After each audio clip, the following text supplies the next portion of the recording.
안녕하세요. 중학교 3학년과 초등학교 3학년 예쁜 두 딸을 키우고 있는 부산 서면암소 한의원 이병호 원장입니다.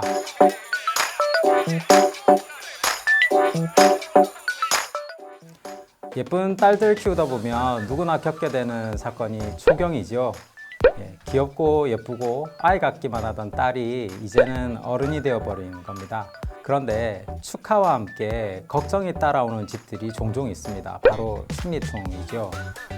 생리를 전후해서 여러 가지 증상이 생기는 것이 생리통, 월경전 증후군이라고 하는 것인데요. 복통은 흔한 것이고요. 요통이나 유방통 또는 두통, 피로감, 구토, 변비, 변혈 등의 신체적 변화도 따라오고요. 감정적으로도 변화가 심해서 여러 가지 증상들이 복합적으로 나타나게 되고요. 이를 방치했을 때 여성의 경우에 자궁내막증 등으로 추후에 성인이 돼서도 고생을 하게 되는 경우가 많습니다. 이런 증상은 초경 때는 별로 없다고 안심하고 있다가 점차 증상이 심해지면서 생리 전후로 해서 일상생활이 불가능할 정도로 악화되기도 하는데요. 그래서 우리 아이들이 초경 때 자궁의 환경을 잘 조절해주고 정상적인 생리를 할 수 있도록 진찰해주고 또 필요하다면 도와주는 것이 필요합니다. 한의학에서는 생리통의 원인을 몇 가지로 분류하고 있는데요.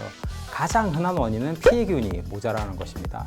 피해균이 모자라서 자궁 내막을 충분히 형성시키지를 못하게 되면 생리 때 통증이 생기게 되고 생리혈의 양이 적게 되고 덩이가 지는 등의 증상이 생기게 됩니다.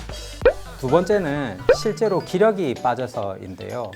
기력이 빠지면 자궁 내막 형성이 덜 된 상태에서 탈락이 일어나게 돼서 생리 주기가 짧아진다거나 또는 자궁 내막의 형성이 너무 느리게 일어나서 생리 주기가 오히려 너무 길어질 수도 있습니다. 생리 불순에 시달리게 되고요. 세 번째는 나쁜 피가 고이게 되는 것인데요.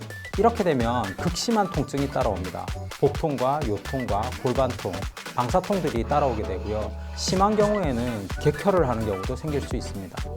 네 번째는 스트레스에 의해서 기운이 뭉쳐서 생리통이 생길 수 있는데 아이가 시험 기간이 다가오거나 또는 사춘기에 친구들 사이에 감정적으로 불안한 상황이 발생한다거나 했을 때 더 심해지는 생리통은 스트레스가 원인이 돼서 기운이 잘 흐르지 않아서 생긴 생리통으로 볼 수 있습니다.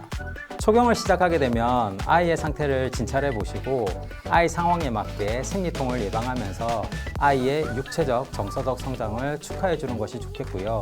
어른들도 생리통 때문에 고생하시는 분들이 많습니다. 위에 말씀드렸던 4가지 원인 중에 어떤 것에 속하는지를 한번 확인해 보시고 적극적인 치료를 해 보시는 게 좋겠고요. 한의원에 내원하시면 약물 치료뿐만 아니라 뜸 치료도 병행하면서 자궁을 따뜻하게 해주며 기운 순환을 도와주는 치료를 해 보시는 것이 좋겠습니다.